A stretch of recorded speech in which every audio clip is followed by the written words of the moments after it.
Today, we're diving into the life of a king who, by all accounts, had it all. We're talking unparalleled wisdom, unimaginable wealth, and, direct favor from God. But his story isn't just some fairy tale of success. It's one of history's most powerful warnings. This is the incredible rise and the tragic fall of King Solomon. But before we even get to Solomon, let me ask you something. Just imagine for a second, you were granted one wish, anything your heart desires. What would you choose? Would it be money, power, a long and happy life? Think about it, because that exact choice is where this whole incredible story begins. All right, so our story kicks off with a young man facing a pretty impossible task. This is Solomon, son of the legendary King David. When he inherits the throne of Israel, he's completely overwhelmed by the sheer responsibility of leading an entire nation. So get this, in a dream, God appears to Solomon and makes him this unbelievable offer. Ask for whatever you want. And just look at the choice he makes. He completely bypasses all the obvious stuff, a long life, crazy wealth, victory over his enemies. Instead, he asks for something so much deeper, wisdom, an understanding heart so he could lead his people the right way. So what do we actually mean by wisdom here? We're not just talking about being book smart or clever.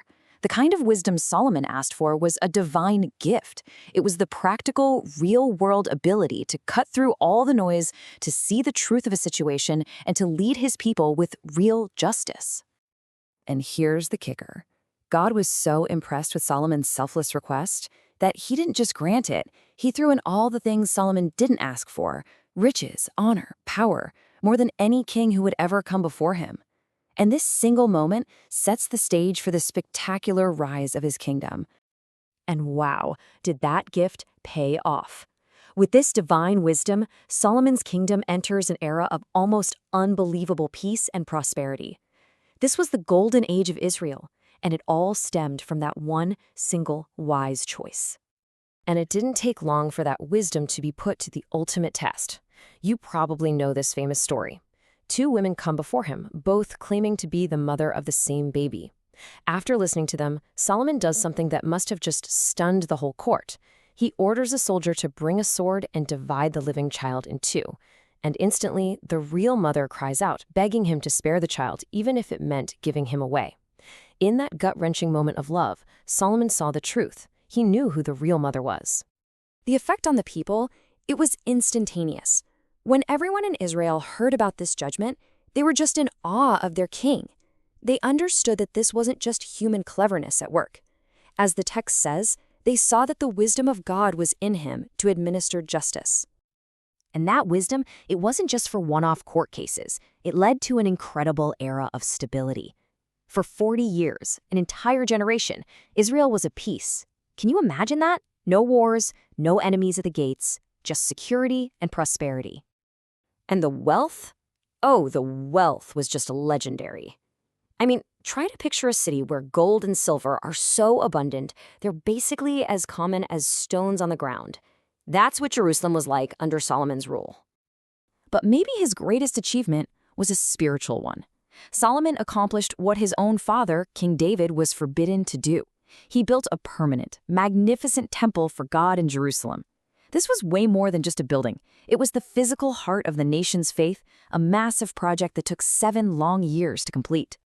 This was the absolute peak. At the temple's dedication, the entire nation was united, celebrating, praising God. It was the absolute high point of Israel's history. But as we all know, it's often at the highest peaks that the path starts to get a little treacherous. And this is where the story takes a turn. Right at the height of his power, surrounded by peace and wealth, Solomon begins to drift. The very gifts that had made him so great became the source of his biggest temptations. Now, the rules God had laid out for Israel's kings were actually pretty simple and direct. Basically, don't build your power on a huge army, and do not take many wives. These weren't random rules. They were guardrails designed to keep the king dependent on God, not on his own military might or a web of political alliances. But Solomon? He went ahead and did both. He built up a massive force of horses and chariots, and he entered into hundreds of political marriages with women from foreign nations, trying to secure his kingdom through human strategy instead of faith. And just look at this number, 1,000. The Bible tells us Solomon had around 1,000 wives and concubines in his court. It's just a staggering figure that shows you exactly how far he had strayed from those original commands. And this is the real tragedy of it all. His foreign wives brought their own gods, their own traditions, right into the heart of the kingdom.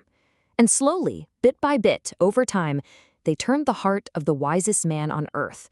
He started to worship their gods. He even built temples for them. And so that brings us to the final and really tragic chapter of his life, because a divided heart led directly to a divided kingdom, leaving behind a legacy that was both absolutely brilliant and completely broken. God's judgment was swift and it was severe. He declared that because Solomon had turned away, the kingdom would be ripped away from his family after he died. The very unity he had worked so hard to build was going to be shattered. And that's exactly what happened. After Solomon's death, the nation just fractured. 10 of the tribes broke away to form the northern kingdom, Israel. And that left his son with a much, much smaller kingdom in the south, made up of just 2 tribes. This was the lasting damage. The golden age was over, for good.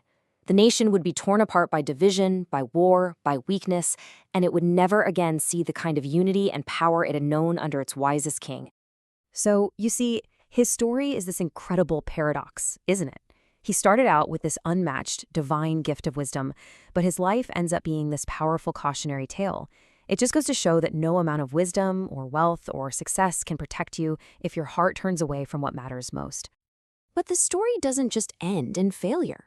It actually concludes by looking forward, pointing toward the need for a future king, someone who would be even wiser than Solomon, a king who would one day come and establish a kingdom of peace that would be perfect and eternal.